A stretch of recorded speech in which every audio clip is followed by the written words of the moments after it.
हमने आपको दिखाया था इसरो के ताल्लुक से, वो होने के बाद जो है उसी के बगल में इंडियन आर्मी का भी जो है एक बहुत बड़ा काउंटर लगा है, जिसमें जो है हमारी हिंदुस्तान की आर्मी, जो हमारे हिंदुस्तान के लिए शान आन बान है, वो भी यहाँ पर मौजूद है। हमारे साथ सूबेदार बसवराज हैं, वो हम बताएंगे कि यहाँ पर जो है किस किस चीज़ों को रखा गया है और वो किस किस में इस्तेमाल आती हैं।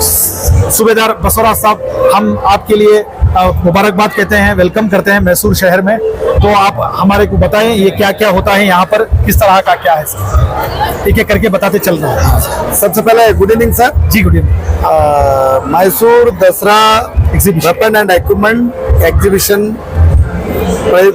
ये के सबेरे एंड हेडक्वार्टर बेंगलुरु से मैसूर में रिक्वायरमेंट एग्जीबिशन अथॉरिटी का, कर्नाटका गवर्नमेंट से रिक्वायरमेंट का ताल्लुकात रखते हुए हमने यहाँ आयोजन किया गया है। जी सर। उसी का साथ साथ इंडियन आर्मी का एक नुमाइंदे, हमारा एक टुकड़ी को ले आके हमने यहाँ हमारा इंडियन आर्मी का एक प्रयुक्त आने वाला जमाने नए नए बच्चों को मोटिवेशन रूप में, जो उनको एक हमारा आर्मी का बारे में अंदर में आने के लिए उनको मोटिवेशन हो जाए, उनको और भी नॉलेज हो जाए, अवेयरनेस हो जाए, कुछ एक चीज अवेयरनेस हो जाए, वैसे ही चीज को हमने यहाँ पर रखा गया है। सबसे पहले क्या है, CBRN इक्विपमेंट जी, ये देखा गया। तो जबकि chemical, biological, radiological, nuclear equipment का बचाव को मद्देनजर रखते हुए, यानी द्वितीय वर्ल्ड वार में जापान के हिरोशिमा और नागासाकी में जब 1945 में डाला गया था, तब अभी भी उसका जो नुकसानदायक जो रेडिएशन है अभी भी निकलते रहते। उससे क्या जानवर और आदमी को भी नुकसान पहुंचने लायक रेडिएशन अभी भी निकलते हैं। अच्छा। उससे हमने बचाव को, आदमी को बचाव करते हुए, और ये CBRN वारफेयर में, लड़ाई में कैसे हमने बचाव करते, कैसे हमने लड़ाई लड़ते, उसका प्रयोग यहाँ पर जो लेआउट किया गया। सबसे पहले कुछ एक इक्विपमेंट है, ये पूरे उसी का है। अच्छा। इसको बोलते हैं मोप लेवल पायो। हाँ। वो एंटायर इक्विपमेंट को पहना गया है। साथ साथ खुद को प्रिकॉशन लेने वाला इक्विपमेंट भी इसमें इंजेक्शन सहित, टैबलेट सहित है, इसमें मौजूद लिया गया है। अच्छा। और ये उसको बोलते हैं CBRN smoke jacket and trouser and lower and upper. वो आमतौर पर बताया जाए तो लोअर एंड अपर, लेकिन CBRN ट्राउजर और CBRN जैकेट कहा गया है। जी। साथ साथ ये है और साथ वो अपने हिफाजत के लिए रखने वाला सारे सामान को रखते हुए, लड़ाई का मद्देनजर रखते हुए लड़ाई के जाते समय इस्तेमाल करने वाला बैग। ये है जूते, CBRN ओवरबूट कहा जाता है, यूटिलिटी रबर से बनाया गया है। यह है रेडिएशन से बचाव करता है। यह रेस्पिरेटरी मास्क, यानी प्रीवियस पीरियड में आपने कोरोना का जो हाल देखा गया है, वहां भी तब भी मास्क को पहना जाता है। वो मास्क का भी काम यही था, इनहेल हवा को, शुद्ध हवा को अंदर देने का वही काम है। वो रेडिएशन से बचाने के लिए, शुद्ध हवा को, कंटामिनेट हवा को साफ करके जो इनहेल करने के लिए रेस्पिरेटरी विथ मास्क का काम कनिस्टर विथ रेस्पिरेटरी कहा जाता है। जी सर। पानी पीने का भी सुविधा इन्हें दिया गया है। अच्छा, तो वो मास्क भी पानी पी सकता है? पानी भी पी सकता है। अच्छा अच्छा ऐसे भी जी। और इसको कनिस्टर कहा जाता है। ये गैस कनिस्टर वही है, इसमें 2 टाइप का पेट्रो होते हैं जी। ये 9 सेकंड का अंदर इसको बदली किया जाता है। अच्छा। आपस में अगर इसका 2 घंटा दूषित वातावरण में 2 ही घंटे का काम चलेगा, 2 घंटे के बाद इसको बदली करना है। अच्छा, तो 2 घंटे में वो पूरा खराब हो जाएगा? खराब हो जाएगा तो उसको क्लीन करके आना पड़ेगा। अच्छा, तो ये कुछ hand gloves, inner and outer काम करने का साइड इसका प्रयुक्त किया, जबकि ये कोई भी नंगा शरीर को नहीं छोड़ा चाहिए। सही है। हेवी टेम्परेचर के पैदा होने के कारण से शरीर का पूरे भाग जलने का भी खतरा हो सकता है। उसी के लिए ये है फेस लाइट मास्क। जबकि आराम का समय में, क्योंकि उसका 2 ही घंटे लाइफ पर बिना मतलब से उसको खराब ना करने के लिए आराम का टाइम में इन शेल्टर का अंदर इसको पहनते हुए आराम करने लड़ाई का प्रयुक्त ये पूरे आए। अच्छा, लड़ाई में, जंग के दौरान? हाँ, जंग के दौरान। ये जंग के दौरान सरदार जी यानी पंजाबी जो आदमी के लिए ये बनाया गया है। अच्छा, तो उसका जो सेम इंटीग्रेटेड हुड मास्क है, वही कंसेप्ट है, इसमें इनबिल्ट फिट किया गया है। अच्छा, एक ही इसमें पूरा आ जाता है। हाँ, पूरा। अच्छा जी सर, यह नेक्स्ट है आईडी का प्रयोग, इम्प्रोवाइज्ड एक्सप्लोसिव डिवाइस, यानी आईडी को मिलिटेंट में कैसे कैसे बनाया जाता है उसका बारे में थोड़ा सा लोगों को अवेयरनेस का रूप में के कुछ एक मिसाल यहाँ पर हमने बना के रखा गया है। जैसे कि बच्चे अट्रैक्टिव आइटम समझ के, डाल समझ के हाँ, उसको उठाने जाएगा, फट से पड़ने का खतरा, पड़ गए तो आदमी एक्सपायर्ड होने का खतरा हो सकता है। नेक्स्ट फर्दर है वीआईपी पर्सन, फुटमैट के दौर पर वीआईपी पर्सन को जब रिसीविंग करता है, फुटमैट पांव रखता है, ब्लास्ट होने का खतरा यहाँ पर महसूस किया जाता है, वो तब क्या है ब्लास्ट हो सकता है। उसका यहाँ प्रयुक्त फुटमैट आईडी का रूप में इसको एक कुछ एक लोगों को अवेयरनेस का रूप में, अच्छा कुछ बच्चे खेलने का, बच्चे पढ़ाई का रूप में कंपास को लिया जाता है, ये बहुत ही जरूरी है, खोलते ही किला ब्लास्ट हो जाता है। बोलो बेटा। हाँ गुड, जय हिंद। और ये भी है सेम एक अट्रैक्ट आइटम है, जैसे ही आपने ऑन करेंगे, ये अभी बजर के रूप में इसमें बजर फिट किया गया है, अगर बजर के बदले में बारूद हम रखेंगे ब्लास्ट होने का खतरा हो सकता है जी। सेम ये भी पब्लिक पार्टी में, पब्लिक एरिया में डस्टबिन के रूप में कोई ना कोई रखा ही रहता है, उसको डस्ट डालने के लिए इस्तेमाल किया जाता है तो ब्लास्ट हो सकता है। इसको अगर खोलेंगे तो, हाँ खोलेंगे तो ये ब्लास्ट हो। अच्छा, आगे बढ़ेंगे इधर, ये फर्दर है जितने भी है, इन्हीं चीजों को फाइंड आउट करने के लिए डिटेक्शन इक्विपमेंट का रूप में कहा जाता है। इसका नाम यानी है लैंडमाइन को मालूम करने के लिए सिब्बल कहा जाता है जी। सिब्बल ये लैंडमाइन को पता करने के लिए डिटेक्शन इक्विपमेंट है, डिटेक्शन का आईडी का भी डिटेक्शन इक्विपमेंट में इसमें शामिल मालूम कर सकता है जी। यह है टेलीस्कोपिक प्राउडर, यानी नए खुदी हुई, जैसे कि वो नहीं बता सकता, ऐसे पब्लिक लोगों में ऐसे फ्लावर पार्ट का अंदर भी रख सकता है आईडी प्लेसमेंट उस जगह में, तो प्राउडिंग करते हुए उसको फाइंड आउट करने के लिए प्राउडर को इस्तेमाल किया। इसमें टेलीस्कोपिक यानी इसके इलेक्ट्रॉनिक एलईडी का भी सुविधा दी गई है। सर इसको चार्ज करने का किस तरह का क्या? हाँ, ये पूरे साधन है सर। हाँ। इसका बैटरी ऐसी के अंदर बैटरी है, ये बटन है, एलईडी का सुविधा यहाँ पर दिया गया। अच्छा, ये रात के दौरान भी हमने इसको इस्तेमाल कर सकता है। अच्छा, ये अभी आएंगे यहाँ पे, ये है ड्यूल टेक्नोलॉजी माइन डिटेक्टर, ये भी एक कॉन्सेप्ट है, वही आईडी साथ साथ लैंड माइन का ही कॉन्सेप्ट है, जमीन का ब्रीड किया हुआ जितने भी आईडीज का उनको पता है। अब हमने देखा है कई मिनिस्टर आ रहे हैं, उससे पहले पूरा प्रोग्रामिंग प्लेस को इसको डिटेक्शन करने के लिए, स्कैनिंग करने के लिए इस्तेमाल किया जाता है, एक्सपेशली वही है। अच्छा सर, ये वायरलेस, ये डिस्ट्रॉय करने का डिस्ट्रॉय इक्विपमेंट, ये है डिस्ट्रॉय इक्विपमेंट। अच्छा, डिस्ट्रॉय, सारे डिस्ट्रॉय इक्विपमेंट। अच्छा, अगर फाइंड आउट हो गए उसको दूसरे जगह में ले जाके डिस्ट्रॉय करने के लिए ये इस्तेमाल करने वाला वायरलेस डिटेक्शन कंट्रोलर, यानी इलेक्ट्रॉनिकली इसको डिस्ट्रॉय करने के लिए इस्तेमाल किया। अच्छा, ये दोनों, तो इसके लिए जो है जानकारी जरूरी है। आपके जो डिपार्टमेंट है आर्मी में, उसमें अलग जो है एक कोर्स है, इसको भी मालूमात करने का। हाँ पक्का। अच्छा, इसके लिए अलग जानकारी है, अलग कोर्स है, ये डिमोलेशन कोर्स कहा जाता है। वो बोल डिमोलेशन को, कोई भी डिमोलेशन का बारूद का संबंधित जो भी करना है उसको अलग से कोर्स। अच्छा सर, ये सारे, ये दोनों यही है, अस्त्र भी, ये भी न्यू किस्म का, अभी इसका और इसका इससे एडवांटेज में। अच्छा, ये कुछ अलग 5 किलोमीटर तक, अच्छा 5 किलोमीटर तक ब्लास्ट करने का क्षमता ये रखता है। ये जैसे 1 किलोमीटर मोबाइल जैसा है। हाँ, मोबाइल। अच्छा, 5 किलोमीटर तक ब्लास्ट करने का क्षमता ये रखता है। फिर आगे आएंगे, जिस तरह मैसूर शहर की मैसूर दशहरा एग्जीबिशन पर जो है इंडियन आर्मी के बहुत सारे ऐसे चीजें रखे गए हैं जो है इंडियन आर्मी इस्तेमाल करती है, वो एक एक कर जो है सूबेदार बसवराज हमें बता रहे थे।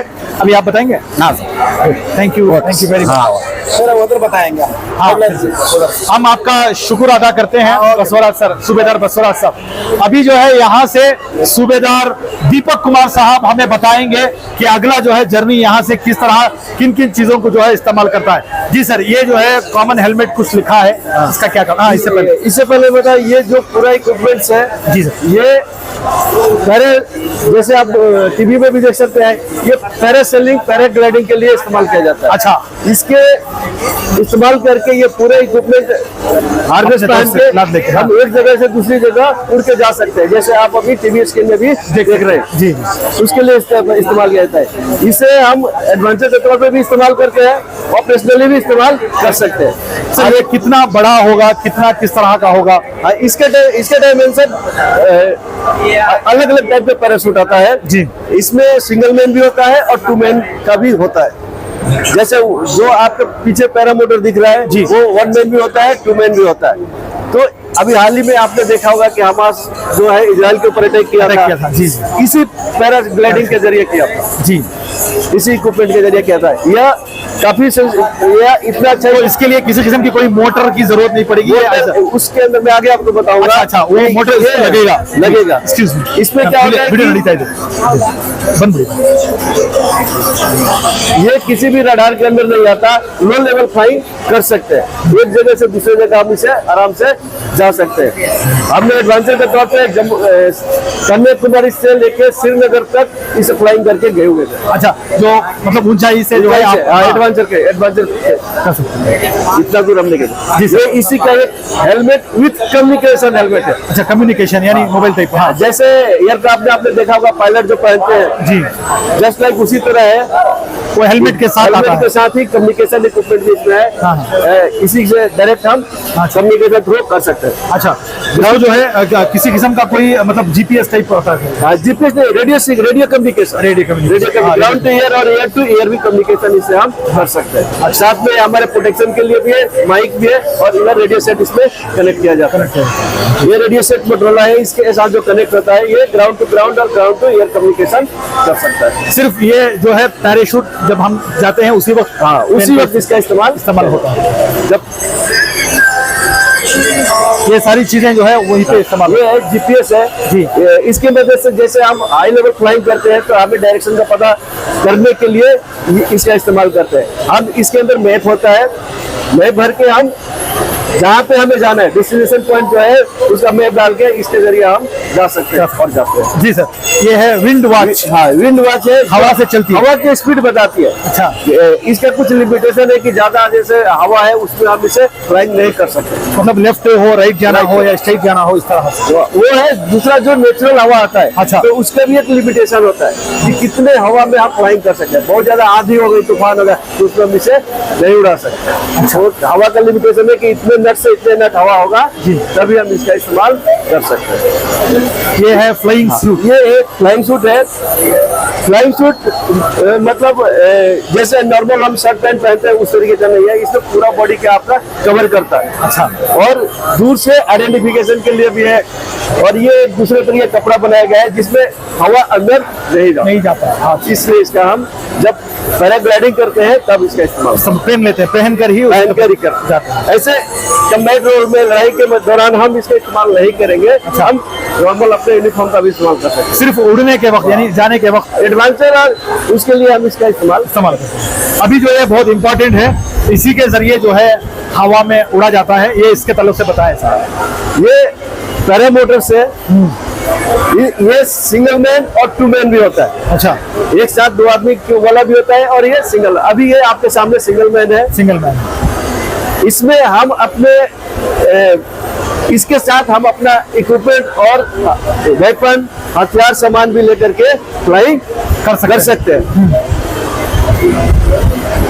तो ये पेट्रोल का होता है सर? हाँ, इसके अंदर जो पेट्रोल, जो जहाज में जो पेट्रोल डाला जाता है, नंबर 1 केरोसिन, वो जो प्योर पेट्रोल वो डाला जाता है। अच्छा, नॉर्मल पेट्रोल जो हम स्कूटर में डालते हैं वो नहीं जाता? नहीं जाएगा। अच्छा, तो उसको डालने के बाद जो है कितने किलोमीटर तक 1 लीटर या 2 लीटर में ऐसा कुछ है? हाँ, इसका है मतलब फुल टैंक करने से आप 120 किलोमीटर तक आप जा सकते हैं एक बार फुल करने से। 3 आवर्स आप फ्लाइंग कर सकते हैं, या 120 किलोमीटर या 3 आवर्स कंटिन्यू फ्लाइंग कर सकते हैं। अच्छा, तो इसमें ये किसकी इंजन है, किस तरह की इंजन है? ये इटली का, made in Italy made in Italy का इंजन, मेड इन इटली का बना हुआ है। सर आगे बढ़ते हैं। जिस तरह आप देख सकते हैं मैसूर शहर की मैसूर दशहरा एग्जीबिशन के मौके पर जो है यहाँ पर बहुत सारी मालूमात जानकारी जो इंडियन आर्मी की जानिब से है वो हम देखने को मिल रहा है। आपसे भी गुजारिश है कि मैसूर दशहरा एग्जीबिशन पर जो है बड़ी तादाद में यहाँ पर आए, यहाँ पर आकर जो है यहाँ से जो जानकारी मालूमात हो उसको जो है हासिल करें, क्योंकि जरूरी है।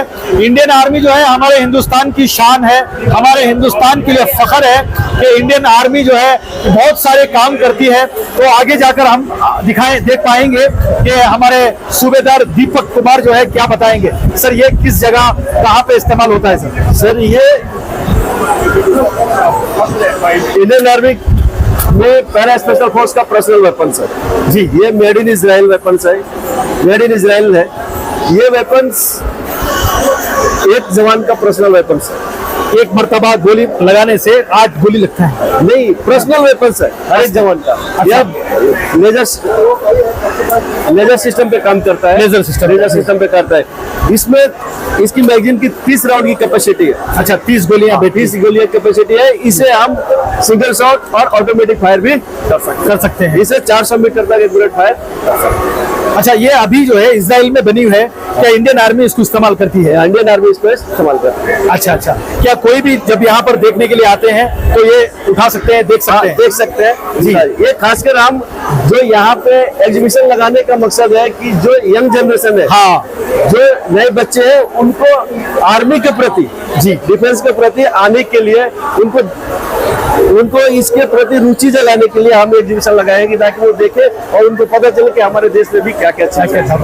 आप देख सकते हैं जिस तरह अभी सूबेदार दीपक कुमार जो है बता रहे थे हमें कि ये सारी चीजें हमें देखने के लिए पता नहीं कितनी दूर जाना पड़ता था और कितना वक्त लगाना पड़ता था। तो हमारे मैसूर शहर के जितने भी लोग हैं उनके लिए खुशनसीबी की बात है कि हमारा इंडियन आर्मी जो हथियार इस्तेमाल करते हैं जंग के दौरान, जो हथियार रखते हैं हमारी इंडियन आर्मी जो है, हमें यहाँ पर देखने का और उसको उठाने का जो है मौका मिल रहा है और जो है आगे बढ़ते हैं। ये बहुत वजन मालूम हो रही है, आप देख सकते हैं इस तरह की जो है गन जो है यहाँ पर हमको देखने को मिल रही है। और आगे बताएं दीपक कुमार साहब, ये उससे बड़ी जो है यहाँ पर हथियार है, औजार है, इसके ताल्लुक से बताएं सर। हाँ, ये भी सेम वेपन है जी, जो आपने पहले वेपन देखा सेम उसी का वर्जन है। इसमें एक अलग से ग्रेनेड फायर करने की फैसिलिटी है। ये भी हाँ लीजिए जी, ये सेम टेबोर है। टेबोर के साथ इसके अंदर ग्रेनेड फायर करने की फैसिलिटी है। मेड इन इजराइल है, सेम सिस्टम है, सेम वेपन है। सर इसमें भी एक राउंड का 30 फायर होते हैं? हाँ, इस 2 तरीके से फायर करते हैं। सिंगल शॉट फायर करते हैं, एक राउंड फायर होगा, और ऑटोमेटिक फायर करेंगे तो इसकी मैगजीन में 30 राउंड की कैपेसिटी है। एक ही बार में 30 राउंड फायर कर सकता है। ओके सर, अगला देखेंगे सर। एक्सक्यूज मी सर, ये मेड इन स्विट्जरलैंड बता रहे हैं। Excuse me sir, okay sir ये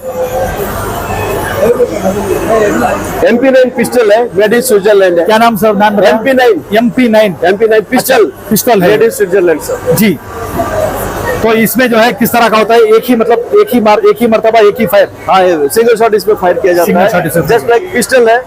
अभी ये थोड़ा न्यू वर्जन का है, इसके अंदर अलग अलग साइड वगैरह लगाकर हम फायर कर सकते हैं। तो ये जितने भी मतलब हम जब जंग की नौबत आएगी हिंदुस्तान के लिए, जब जरूरत पड़ेगा और जो जैसे सिचुएशन होगा उसके हिसाब से हम इसका इस्तेमाल करते हैं जी सर।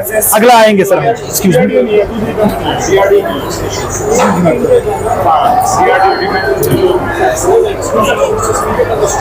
सर, ये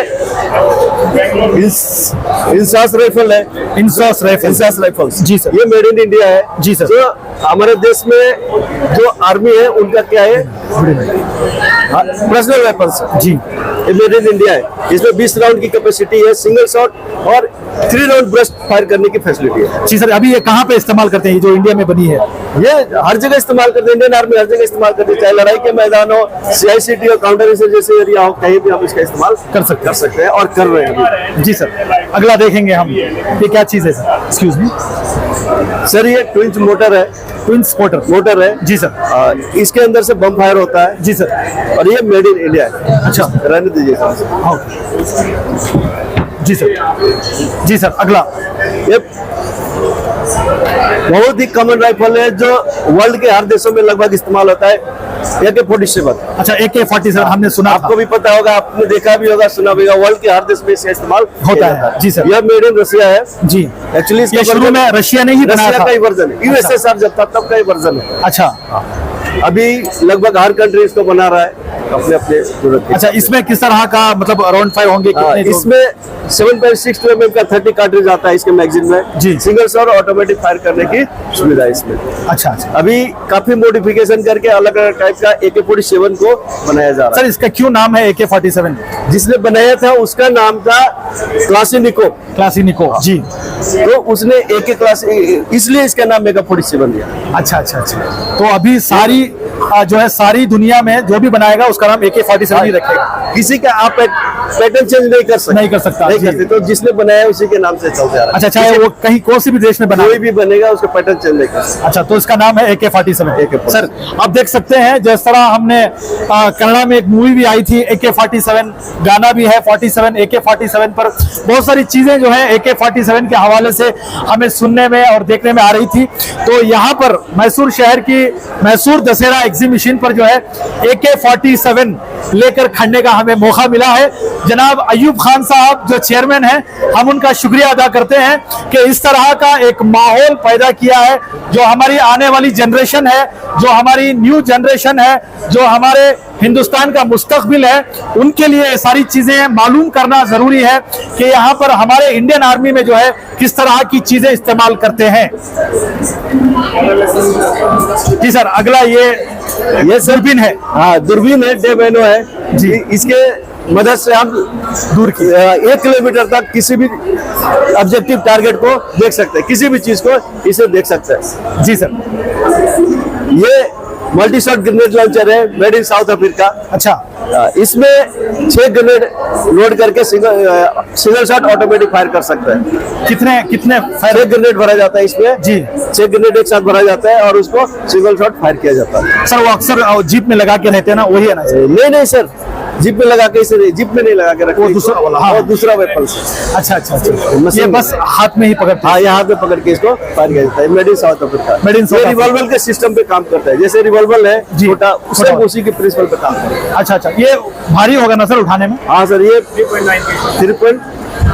4.5 kg इसका वेट है सर। अच्छा, 4 किलो से ज्यादा है इसका वजन। जी, ये made in south Africa. Made in south Africa है सर। अच्छा अच्छा जी सर, ये आगे बढ़ेंगे, इसका नाम क्या है? अभी आपने पीछे देखा जो इंसास राइफल था, उसी का ये वर्जन है, इंसास LMG इंडिया है जी। इंसास LMG। सिर्फ इसके मैगजीन में 30 राउंड भरने की कैपेसिटी है, बाकी सेम प्रिंसिपल है, सिंगल और 3 राउंड ब्रस्ट फायर से किया जाता है। दिया जाता है। और ये LMG है, light machine gun.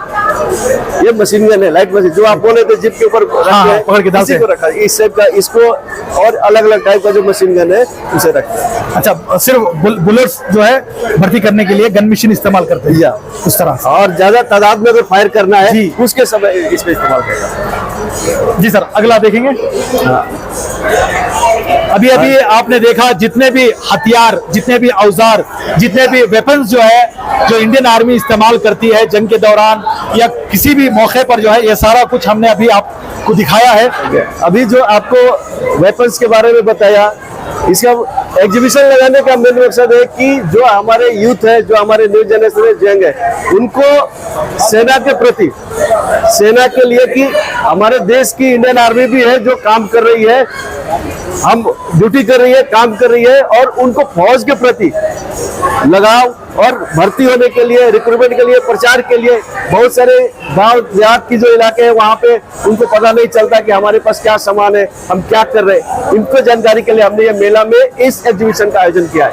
Thank you sir, आपने हमारे को इस चैनल के माध्यम से बताया और हमारे को बोलने का मौका दिया। सर, हम जो है आपका बड़ा शुक्र गुजारते हैं, दीपक कुमार सर और सूबेदार दीपक कुमार साहब और सूबेदार बसवराज साहब का, जिन्होंने ऐसे माहौल में, जबकि भीड़ ज्यादा है, फिर भी आपने हमें बात करने के लिए मौका दिया और बहुत जरूरी जो जानकारी थी वो आवाम तक पहुंचाई।